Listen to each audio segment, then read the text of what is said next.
Are you a hiring manager or recruiter? Could you benefit from a cost-efficient and easy way to train your new staff in cyber? We know that it can be expensive and time-consuming to ramp up new hires. That's why CyberWire Pro is available at a discount to large groups, so that you and your team can get up to speed and stay there. CyberWire Pro brings the most important information in a concise and easily retainable way, all while saving you time. Contact us to get your special group pricing at thecyberwire.com/contact us. That's thecyberwire.com/contact us.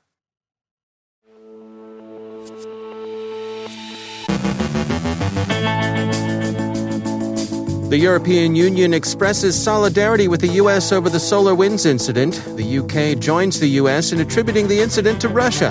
Russia objects to U.S. sanctions and hints strongly that it intends to retaliate. IBM discloses new cyber threats to the COVID-19 vaccine cold chain. Iran says Natanz is back in business. Kevin Magee from Microsoft looks at the security of startups. Our guest is Brad Ree from the ioXt Alliance with results from their Mobile IoT Benchmark report. And data breaches hit people who park and people who read.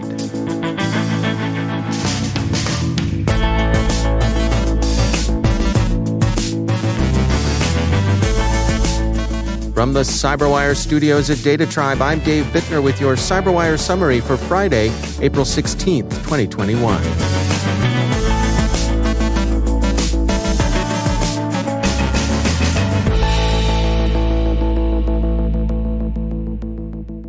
The European Council has expressed soft solidarity with the U.S. on the impact of malicious cyber activities, notably the SolarWinds cyber operation, which the United States assesses has been conducted by the Russian Federation.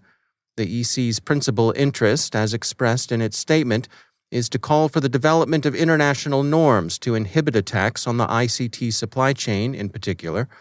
That call is consistent with the aspirations expressed by the White House in yesterday's statement. ZDNet says that the UK has joined the US in attributing the SolarWinds compromise to the Russian organs. Russia dismisses the British stance as idle Me Tooism. Whitehall is just going along with its Yankee cousins. The Guardian quotes Sergei Narishkin, head of Russia's SVR, that's Cozy Bear if you're keeping track of the malign menagerie on your scorecard, saying that U.S. sanctions introduced yesterday were an unfriendly step, which in his opinion is also poorly considered, that would contribute to the destruction of international stability. The Hill reports that Russian authorities denounced the sanctions as illegal and rumble about retaliation in kind.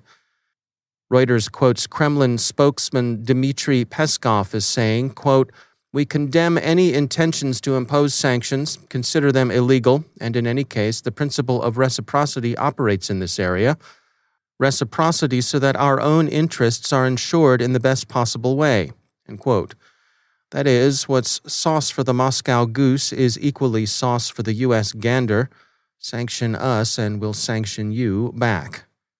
Reciprocity isn't necessarily symmetrical. Indeed, in this case, it can't be. The U.S. isn't vulnerable to Russian economic restrictions, for example, in the way interruption of trade with the U.S. and its allies is a pain point for Moscow. But expect such measures as expulsion of a comparable number of U.S. diplomats from their Russian stations. This happened during the last round of reprisal for Russian hacking, when the previous U.S. administration expelled 60 Russian diplomats, and Russia responded by giving 60 American diplomats the boot. Immediately after imposing the sanctions, U.S. President Biden waved the carrot of high-level talks to ameliorate tensions between Washington and Moscow, NBC News reports.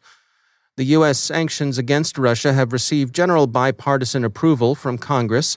If anything, congressional barking suggests that Capitol Hill is ready for an even harder line than the one the administration has actually taken. Among the Russian organizations affected by U.S. sanctions were 6 companies. The U.S. Treasury Department names them as Positive Technologies, ERA Technopolis, Neobit, Advanced System Technology, AST, Pasit, and SVA. The biggest fish in Treasury's net is Positive Technologies. Quote, Positive Technologies is a Russian IT security firm that supports Russian government clients, including the FSB. Positive Technologies provides computer network security solutions to Russian businesses, foreign governments, and international companies, and hosts large-scale conventions that are used as recruiting events for the FSB and GRU. End quote. MIT Technology Review devotes a long article this week to Positive Technologies. It's a billion-dollar operation, a tech unicorn whose research into vulnerabilities is widely respected and often quoted. That's fine, of course, but U.S. intelligence services have also concluded that Positive Technologies provides offensive cyber tools, consulting on such operations, and even direct operational support to Russian espionage agencies.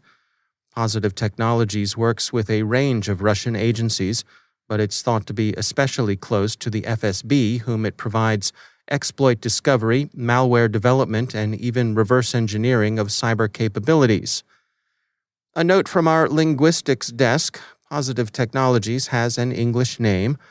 A number of media outlets have spelled the company's name in a way that makes it look Russian, but it's not. It's simply pronounced Positive Technologies, transliterated into Cyrillic, and then transliterated back into the Roman alphabet.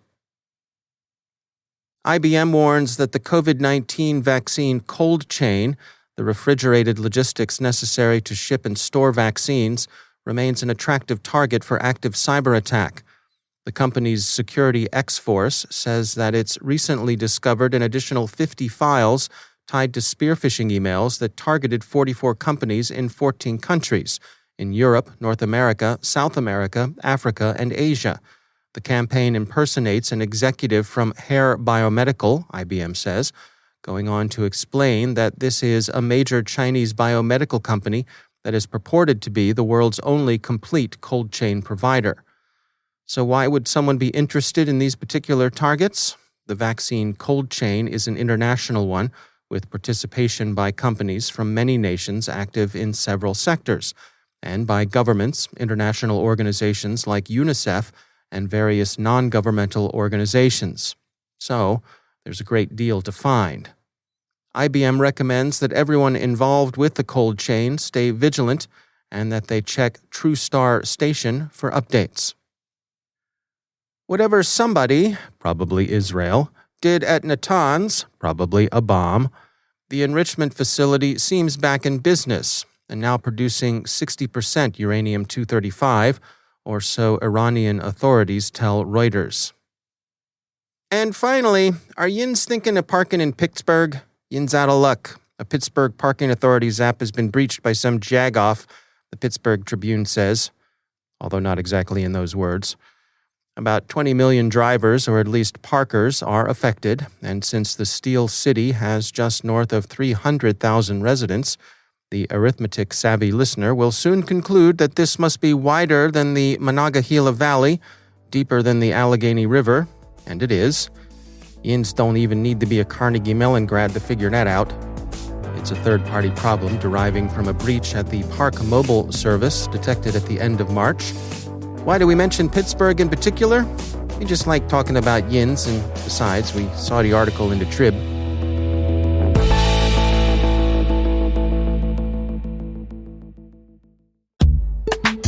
And now, a word from our sponsor, ExtraHop, stopping advanced threats with network detection and response. Stopping advanced threats requires knowing exactly what you're up against. With 90 days look-back, ExtraHop Reveal X is the only solution that shows you not just where the intruders are going within your network, but where they've been. ExtraHop Reveal X provides complete visibility across cloud, data center, and IoT, even when traffic is encrypted. Powered by cloud-based AI, Reveal X finds threats in real time, while powerful investigation and forensics capabilities allow you to respond 84% faster. See how it works in the full production demo, free online at extrahop.com/cyber. That's extrahop.com/cyber.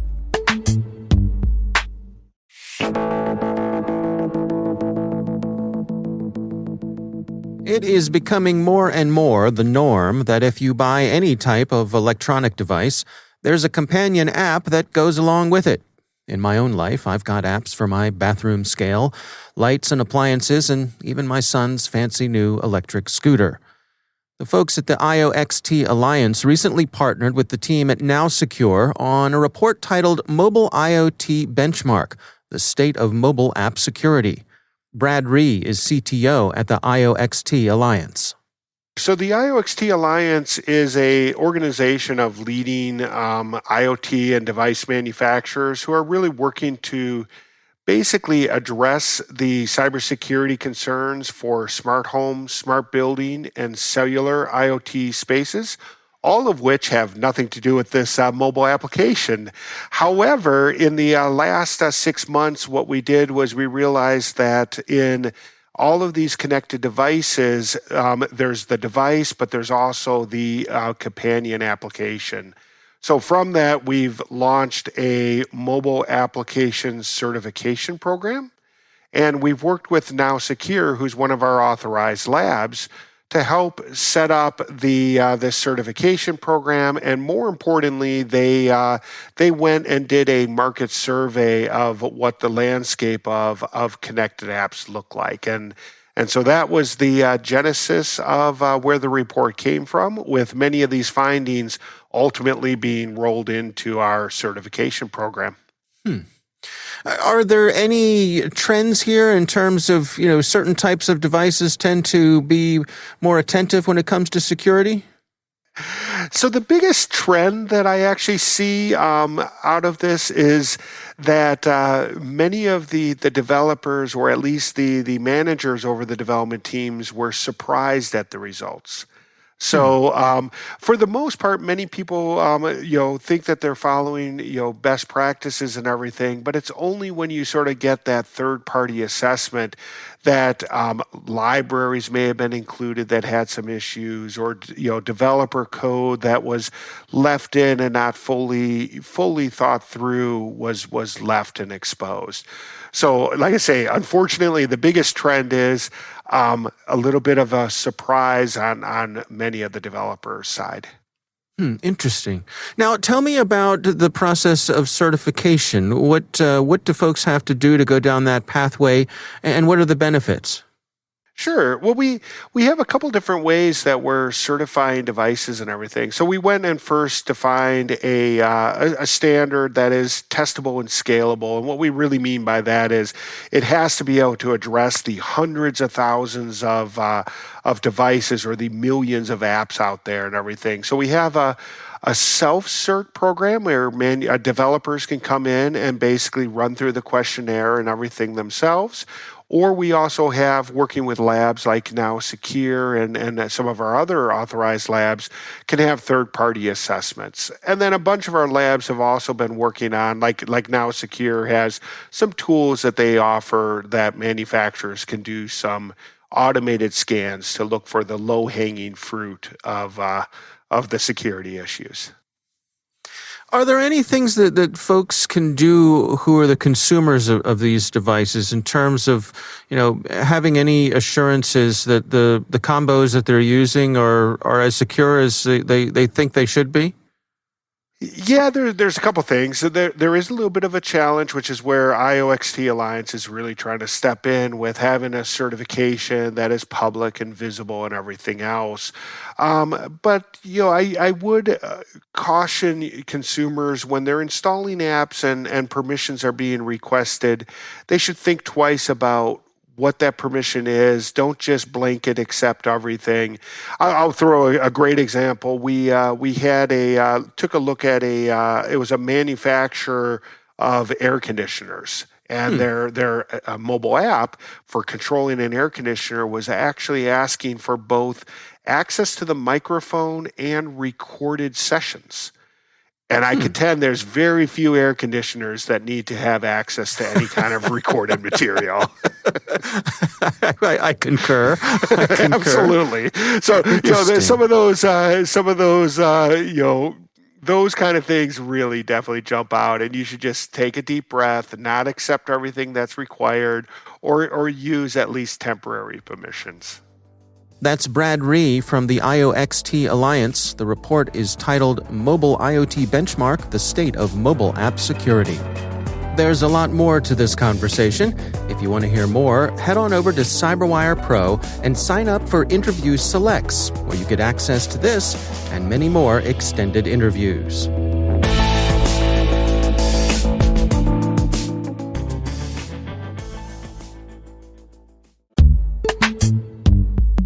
It's time to take a moment to tell you about our sponsor, Ningio.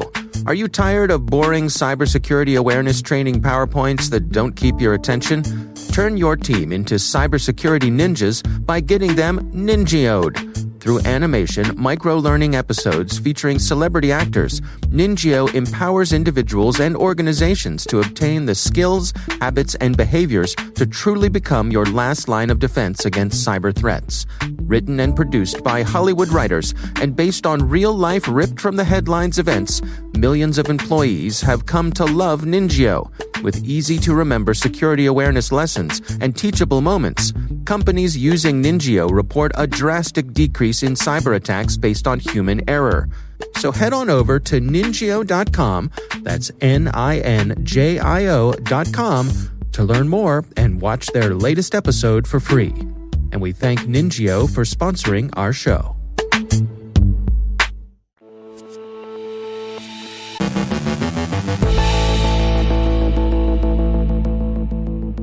And joining me once again is Kevin Magee. He's the Chief Security and Compliance Officer at Microsoft Canada.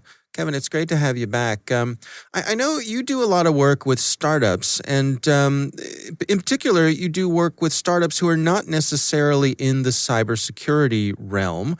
I was curious, what sort of insights can you share from the work you do with those sorts of organizations? Yeah, thanks for having me again, Dave. Previous, obviously, to my role at Microsoft, I was involved in a number of startups, some successful, some for not. I definitely have a preference for which ones I enjoyed being a part of. But, a lot of the cybersecurity startups really think about cybersecurity up front and build it into their internal processes or not.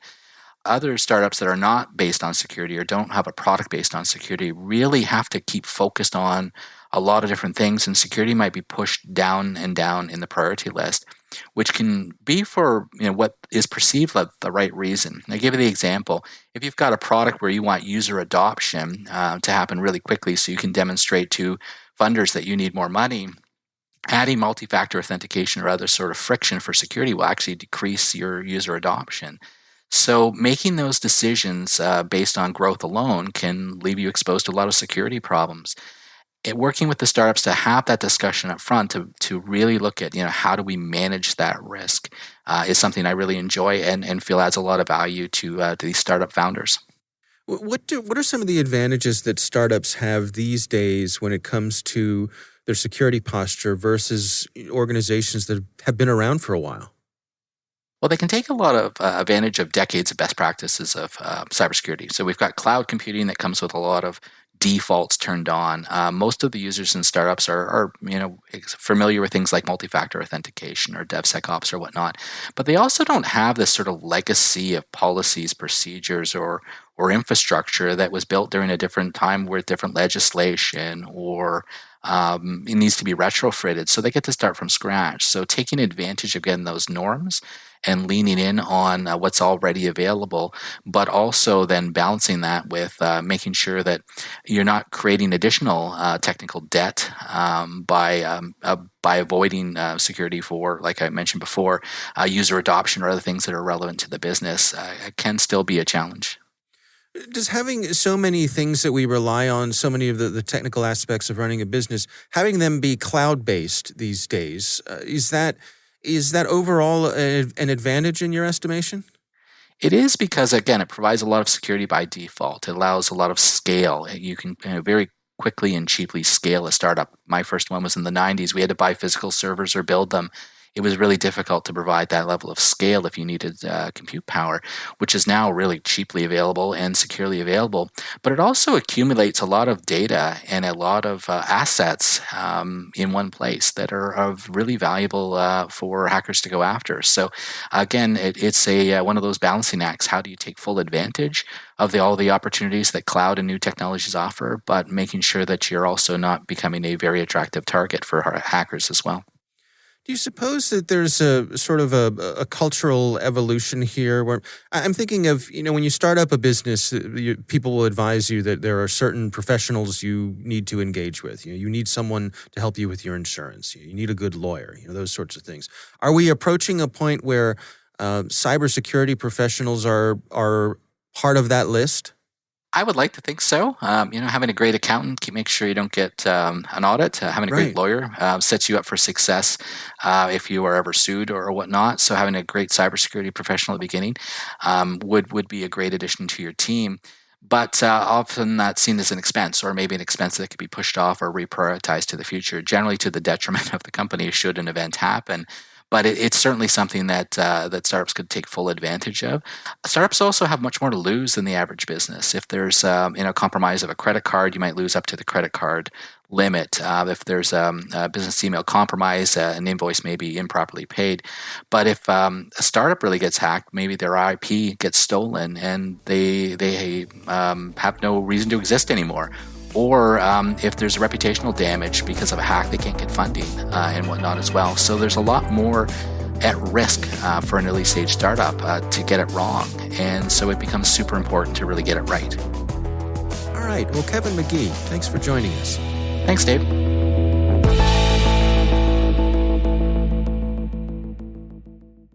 Thanks to all of our sponsors for making the CyberWire possible.